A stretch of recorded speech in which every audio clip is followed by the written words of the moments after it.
Hi, students. So, our next lecture for this week is on study focus.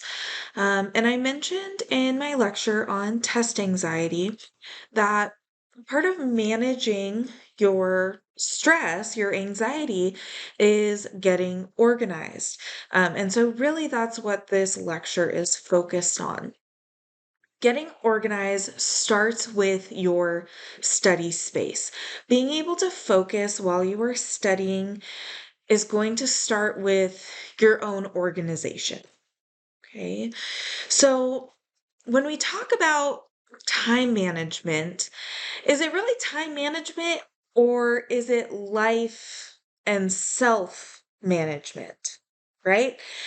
It feels like we have to be able to do all of that. Okay. You can see this really nice organizer here. Many of you probably don't use a paper planner anymore. I will say that when I went to graduate school, that's when I decided to start using a paper planner. And I actually improved my time management a lot. I was a major procrastinator all the way through my undergraduate degree and my teaching credential. And when I got to grad school, I decided I was going to make a change. And I started using a paper planner, right? So you can see here there are sticky notes being used. It's very easy to read. It looks like there's, highlighting that's color coded. She has a key or he has a key in this planner. Okay. So we really do have to manage ourselves and manage our life in order to have good time management. Okay. Now, be honest. Are you someone whose computer desktop looks like this? How do you find anything, right? And if that is you, that's okay. But now is your chance to make a change, right? You guys are at least taking this course online. So, you are an online student. And it's really important as an online student to keep your space organized. And for you guys, that's going to be mainly your computer space, right?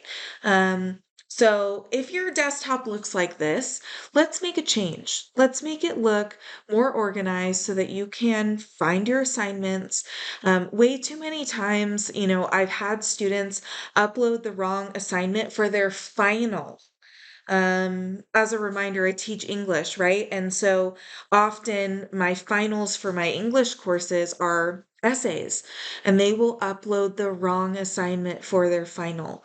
And that is really detrimental to your grade because it's not well organized, it's not clearly labeled, they're not going back and checking. To see what they've uploaded. And so you really need to start with organization. So here's what my Google Drive looks like. This is literally my Google Drive. Um, you know, as I said, I decided to make a change when I got to graduate school. I was already in my teaching career at that point, and I wasn't as organized as I am now. And so I decided to make a change. I'm showing you guys my organization for my other university that I teach at. And I have everything organized by week. So that when I go and I teach the same course, I know what week everything belongs to. And actually, the first time that I taught Learn 11, I was not very organized. And so as the semesters go on, I really have to reorganize my Google Drive to make it look more like this. Okay. So I encourage you to, to have that kind of organization on your computer. Okay, let's take a look at this image here.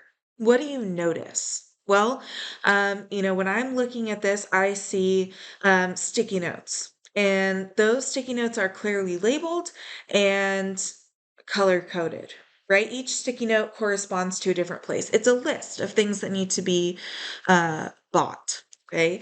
Not only that, but we have a binder that has dividers that's labeled, right? We don't see all these papers sticking out, right?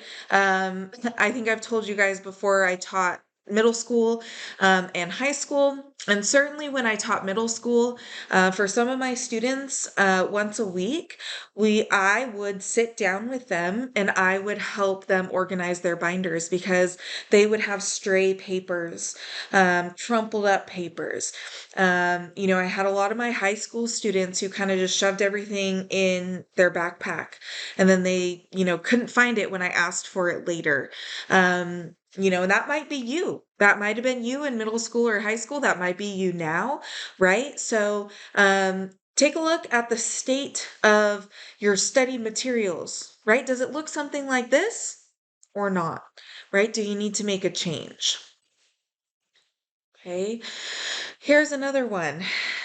All I can say to this is yikes.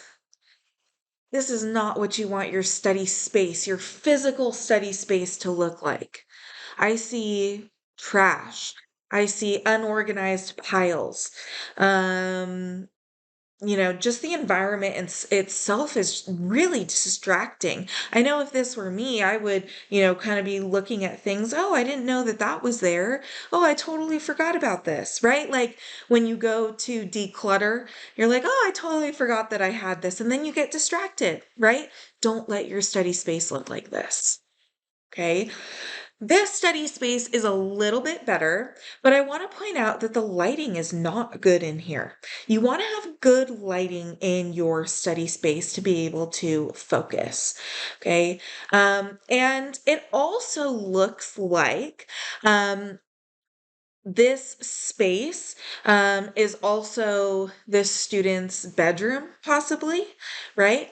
Um, really encourage you to find a different place to study that is not the same place that you sleep.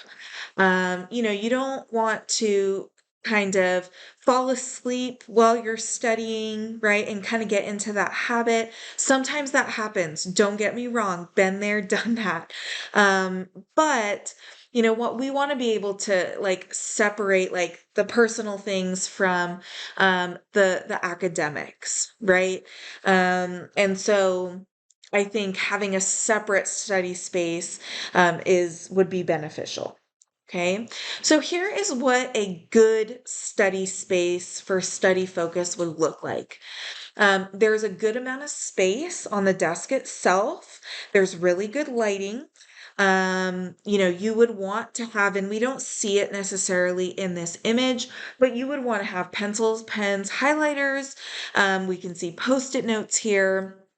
Have a calculator, just in case. For a lot of us, that's on our phones. Okay, have paper, we can see that. A computer, we also see that in this image. A printer, if you're able to, right? Obviously, there are other places that you can get printing done if possible. And that's more for your in-person classes. I remember once upon a time when we were printing out our papers to be handed in to our instructors. And kind of long gone are those days. But every once in a while, you may have to print something. So maybe know where to access a printer if you don't have one yourself.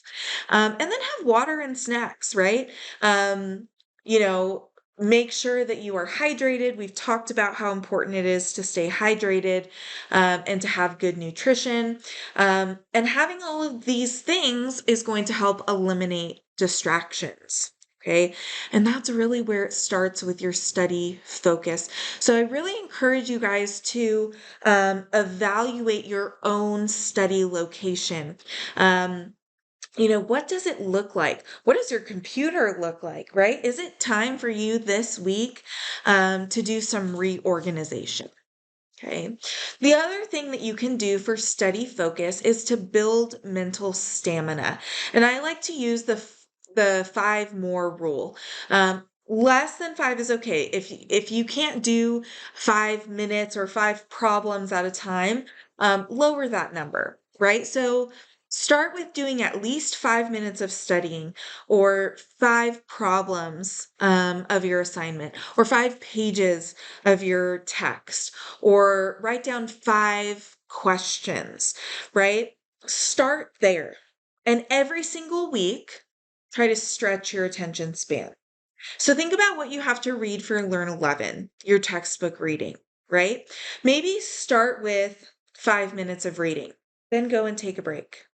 Okay. Come back in an hour. Come back tomorrow. Do 5 more minutes, right? So for that entire week, you would focus on 5 minutes of reading or maybe 5 pages of reading. And then the next week you would move to 6, right? Or 7.